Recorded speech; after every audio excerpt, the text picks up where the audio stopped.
Assalamualaikum my dear students. Hello, how are you all? Hope you're fine by the grace of Almighty Allah.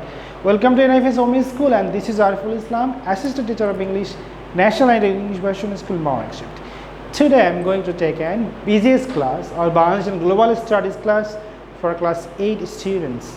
Our today's topic, Chapter 1, Lesson 1, Discussions. So my dear students, let's see our today's class 8 subject Bangladesh and Global Studies topic, Chapter 1, Lesson 1, Discussion, Term Manual, Lecture 1, SWNB1, Teacher Ariful Islam. This is my mobile number and today's date. So my dear students, let's start our today's class. So topic Chapter 1, Lesson 1, Annual Term, Lecture 1. So let us discuss the topic. Though the European traders came to Bengal for the purpose of trade and commerce, they come into our state power later. So among them, the British East India Company is very important. British East India Company, founded in 1800, went a step ahead in competition. At the time, they ascended the throne of Bengal by defeating the Nawab of Bengal, Bihar, Orissa, Sirajuddaulah in 1757 with the help of Robert Clive and many other people. The rule of this English continues in Bengal till 1947. Thus, the system of government which came into power in 1757 in Bengal is called colonial rule. So, we will discuss the colonial rule in this chapter. The rule of the English from 1757 to 1947 is known as colonial age. So lesson 1, colonial rule in Bengal. So colonization is a process. Usually through this process, a country uses influence on other countries with a view to exploiting economically and for financial gain. Two purposes. People and resources of the countries in possession are used for sale profit by the controlling country. Here the country under possession becomes the colony of the controlling country. Bengal was under British colony for about 200 years, very important. Colonization began with the fall of Nawab Sirajuddaulah in the Battle of Palashi, which ended through different movements in 1947. So before learning about the introduction of the colonial rule, it is necessary to learn what the political situation in Bengal was at the time. Political background of the Bengal pre-colonial rule. This region was always full of wealth. As a result, people from different places had started to arrive here much before the English. The main attraction for all was the abundance of wealth, main attraction in Bengal. So the arrival of the foreigners in the history of Bengal is not a new instance.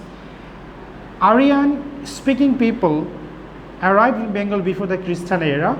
The Maurya Emperor of India, Ashoka the Great, occupied the northern part of Bengal in 300 BC. Moving to next line.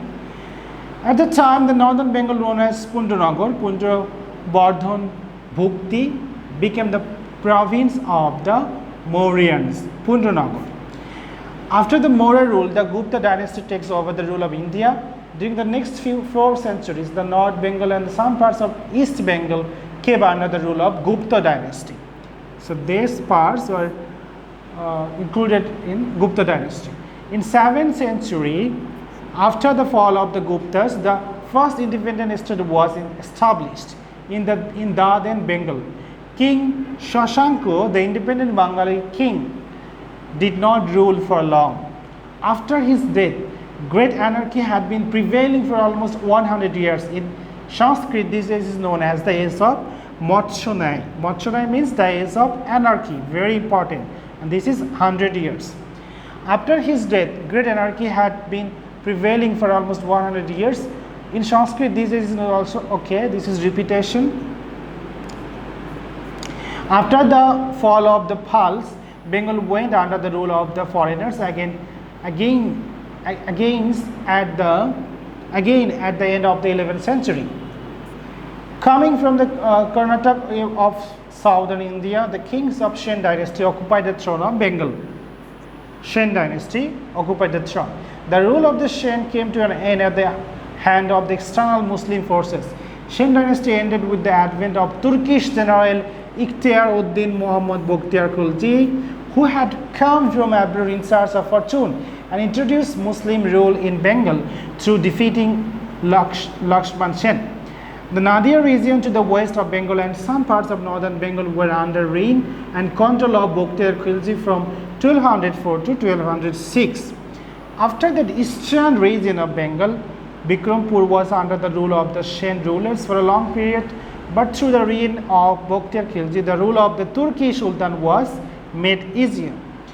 After defeating the Bihar adventure, Ikhtiaruddin Muhammad Bokhtiyar Khilji died in 1206. From 1206 to 1338, the Muslim rule was spread in Bengal.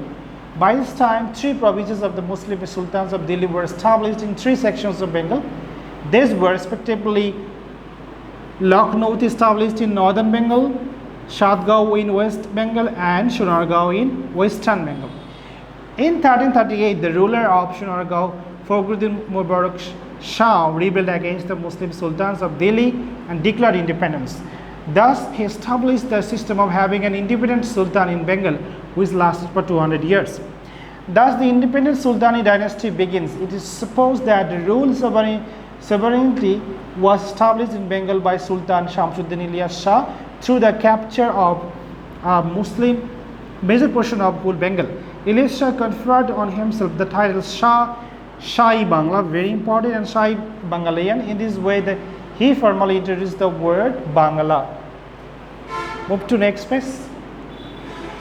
The other noteworthy ruler of Sultani dynasty was Alauddin Hussain Shah. His contributions of endless to the establishment of religious harmony and the flourishment of arts and literature. In 1538, this independent sultanate came to an end. Though the Sultan were non-Bengali rulers, they exercised good governance and nobody returned to his own country. Before that, Mughals occupied the throne of Delhi. Mughal Emperor Humayun occupied Gaura in northern Bengal and Lucknow in 1538 AD. But he could not establish Mughal rule in Bengal then because the Afghan ruler of Bihar, Sher Khan Shah, drove Humayun away first from Bengal and afterwards from India. In this place, the throne of Bengal went to the hands of the non-Bengali Afghans. The Mughals organized themselves in India again and defeated the Afghans in the Battle of Ras Mahal and occupied the throne of Delhi. In 1576, during the reign of Emperor Akbar the Great, many parts of the western Bengal and northern Bengal came under the reign of the Mughals. But they could not occupy the eastern part of Bengal, today Bangladesh, very easily. The 12 Jamindars of East Bengal, popularly known as Barovia, resisted the Mughal attacks in a body. Man Singh, the commander of Mughal Emperor Akbar, tried to defeat Isha Khan, leader of the Barovia. So Isha Khan was the leader of Barovia, but he could not. In 1610, during the reign of Emperor Jahangir, Mughal Subedar Islam Khan defeated the Barovia and occupied throne. Emperor Jahangir defeated. Thus, the Mughals took the possession of Bengal. This Bengal ruled continued till the middle of the 19th century. In 1757, with the fall of Nawab Sirajuddaulah in the Battle of Palashi, the rule of the Mughal dynasty finally came to an end. In this period, the power of ruling Bengal was occupied by the English ports. Thus, the colonial powers started to rule over this territory.